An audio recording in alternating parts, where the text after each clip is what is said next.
What's going on, YouTube? JTuserborn here, and welcome back to another edition of my DC comic book reviews. And today's video, we're going to be talking about Batman Urban Legends number 3.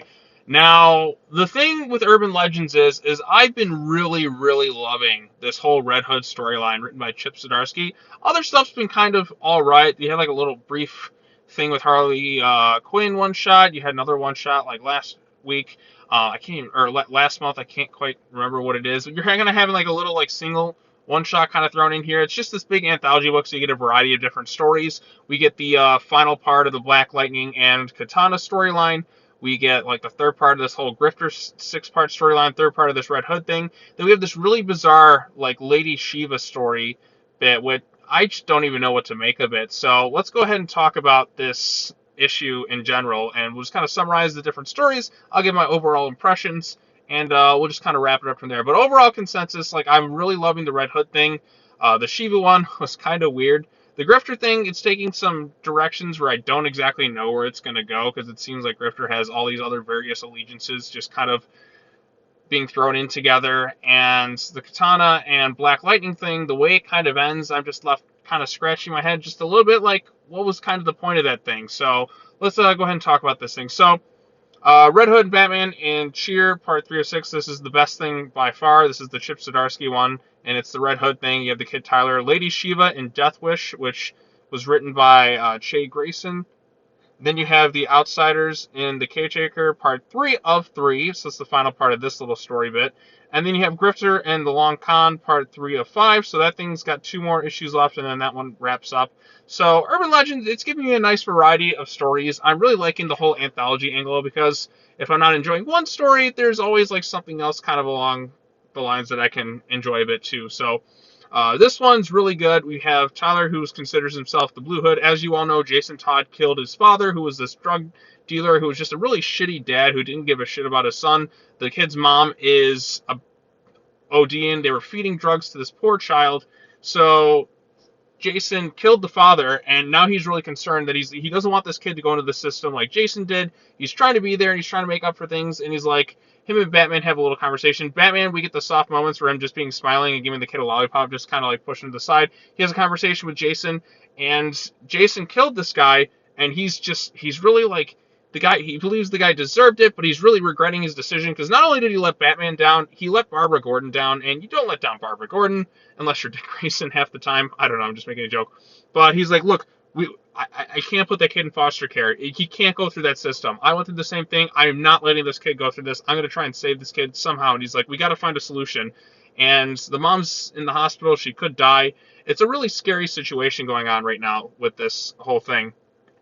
So then they decide, okay, let's take this kid to Leslie Tompkins. We'll give him something to, we'll keep the kid in a safe place. Leslie's a good person. I don't know how this is all going to turn out with the drugs and all that, but just as a temporary solution, they're going to put the kid with Leslie Tompkins. And she's talking about like making another Robin. He's like, of course, as long as your permanent solution isn't creating another Robin. We have these really soft moments between Jason and this kid Tyler, which I'm really loving. And Batman's just like, it's not, if anything, it's to help one. So Jason and this kid are forming this really nice bond. It's really touching, very sweet. But the damn solicitations have said that this kid is going to die at some point, and I'm like, no, I really don't want to see anything bad happen to this kid. But the stupid solicitations have to, if it really is going to happen, the solicitations giving that away is one of the worst things you could possibly do, because now it kills the story, because now I know that's going to happen. So hopefully that's just a misleading solicitation, because if not, I'm going to be pretty pissed, because you just gave that thing away in your solicitations. That's a huge spoiler, and the thing's not even done yet. So I'm just inevitably waiting for this moment to happen. It's going to be a really heartbreaking thing. So we have Batman or Bruce and Jason. They have both of their different methods that we kind of see them going through. We get some flashbacks of Jason as a kid, where he's a little bit rough around the edges, and Batman's trying to teach him right from wrong. We have this other lady who says she actually was the original creator of the fear toxin that Scarecrow did, and she's really regretting it. Jason's just kind of had enough of it. So Batman has his contingency plan. Jason's like, we should be just constantly breaking down every single door to find these things. And Batman's like, no, we strategize in the day, then we go out at night. And Jason's like, screw you, man, I'm out doing my own thing. And we kind of get flashbacks of that there. And then the issue ends in a surprising bit. So again, spoilers from this point onward. which I didn't expect to happen. Mr. Freeze is apparently behind this whole teardrop thing. Like when Jason was off kind of investigating things, he ended up in the clutches of Mr. Freeze, which is a huge surprise to me. I did not expect Mr. Freeze to show up in this thing. I expected it to be the Scarecrow, since that's all tying into Future State, this whole magistrate plan situation. Like the Scarecrow just seems to be kind of like a big villain in all. Like his presence is felt throughout the Batman books, but it was genuinely a nice surprise to see that it was Mr. Freeze, which there's another storyline going on in Urban Legends where apparently Nora Freeze is dead. So is Mr. Freeze going to blame Red Hood? He's going to take his anger out on him. What's going to happen there? I'm really loving this Red Hood storyline that Zdarsky's writing, and damn, I want this thing to be a long ongoing. I mean, I'm enjoying it in Urban Legends. It's the best thing in this book, but wow, is this really good. Artwork stunning. The stuff with Jason and Bruce, it's firing on all cylinders. This has been like one of the best Red Hood storylines I've ever read, and we're only 3 issues in. So definitely check this book out for that. Now, the next thing is probably the weirdest part of this entire book. I don't know what to make of this storyline. The artwork is just, it's not my type of thing. I'm not saying it's like horrible, but it's nothing like amazing or anything like that. This is this whole storyline with Lady Sheila. I don't know. She's just kind of going crazy in this. She just can't make up her mind what she wants to do. She's like talking shit to Batman. I don't know. Like she's talking about like her kid, all this food, and then she gets into a fight with him abruptly, and she like stabs him, and then she like stabs herself, and she's like, "Oh, I want to die," but Batman saves her, and then they go and find Cassandra and them all. Cassandra, Steph, and Duke playing golf together, and she's just seeing Cass being happy, and she's jealous, and that's it. I don't know what the fuck to make of this storyline. It's such a really bizarre Lady Shiva thing. It's like, we got Lady Shiva here. She really doesn't know what to do. Is she going to be an anti-hero now? Is she going to be this? Is she going to be that? It's all really kind of up in the air. It's just so kind of bizarre what to do. I mean, Cassandra Kane had a really good showing this week. She was in a lot of stuff, which if you're a Cassandra Kane fan, you're gonna like it. You got to get that was the Asian Celebration DC Comics superheroes book that just came out today. I can't remember the title of it, but that had some pretty good stuff in there too. It was like 100 pages worth of content. It was only like $10, I believe. So that's one if you want to check it out. It's worth picking up if you're a Cassandra Kane fan. And then you also had this one. She appeared in Joker. So Cass's Batgirl's getting a lot of good showtime this week, but this storyline with Shiva, I don't know what to make of it. It's just so weird and bizarre that I'm just left kind of scratching my head, like, what was even the point of it all? So we'll see where it goes from here. They did reference Batman and the Outsiders, which is a really good book, but this, I don't know what to make of it. It's the weakest part of the thing for me. Then next we have the final part of the Katana and the Black Lightning thing. Black Lightning and was it Metamorpho are going to try and save her from Katana and her mother-in-law, I should say, like because her husband's trapped in the Soul Sword, and she's just talking about. She gives her some truth serum to talk about like her feelings for Jefferson. She's like, "You betrayed my son. You love this other man. What's going on here? What's your deal?" And then Katana's just like, she's kind of like hesitant to say things, and we get moments of them fighting, and she's kind of training Jefferson. There's a bit of awkward sexual tension kind of going on between the two of them, but it still remains platonic by the end of it. And she's like, "I love Maseo and I always love Jefferson. Yes, I do love him, but as my friend." So, like, by the end of it, it's just them kind of working together, and they seem to be kind of setting something up for, like, a new Batman and the Outsiders book, or whatever by the end of it. Is Metamorpho going to be on the team? They're going to find someone else? But I guess that's what this thing was ultimately leading to.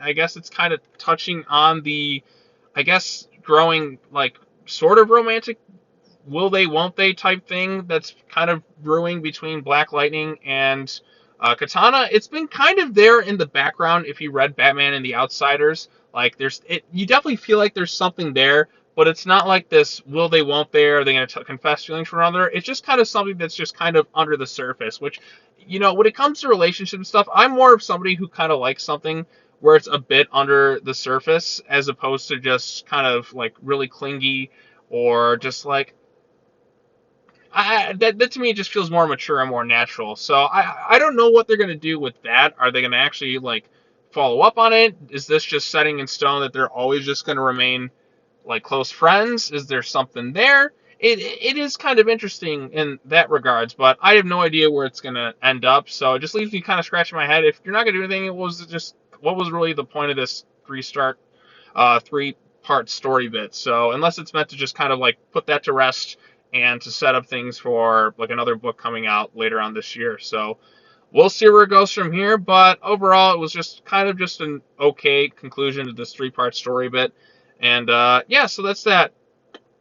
The last thing is the Grifter one, which this one's kind of a bit all over the place with this whole Grifter storyline. Just like it's kind of jumping back and forth. We're seeing Grifter just kind of doing his thing. You get to see him having sex with that one chick who was like the head of security, like I guess who's kind of his boss.